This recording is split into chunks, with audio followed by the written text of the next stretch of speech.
جس نے ہر چیز کو بہت اچھی طرح بنایا، یعنی اس کو پیدا کیا اور انسان کی پیدائش کو مٹی سے شروع کیا، پھر اس کی نسل ایک قسم کے خلاصے سے یعنی حقیر پانی سے بنائی، پھر اس کو درست کیا، پھر اس میں اپنی طرف سے روح پھونکی اور تمہارے کان اور آنکھیں اور دل بنائے، مگر تم بہت کم شکر کرتے ہو۔ اور کہنے لگے کہ جب ہم زمین میں ملیا میٹ ہو جائیں گے تو کیا اثر نو پیدا ہوں گے؟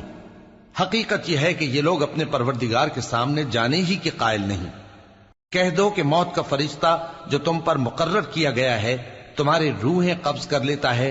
پھر تم اپنے پروردگار کی طرف لوٹائے جاؤ گے، اور تم تعجب کرو جب دیکھو کہ گناہگار اپنے پروردگار کے سامنے سر جھکائے ہوں گے اور کہیں گے کہ اے ہمارے پروردگار، ہم نے دیکھ لیا اور سن لیا، تو ہم کو دنیا میں واپس بھیج دے کہ نیک عمل کریں، بے شک ہم یقین کرنے والے ہیں۔ اور اگر ہم چاہتے تو ہر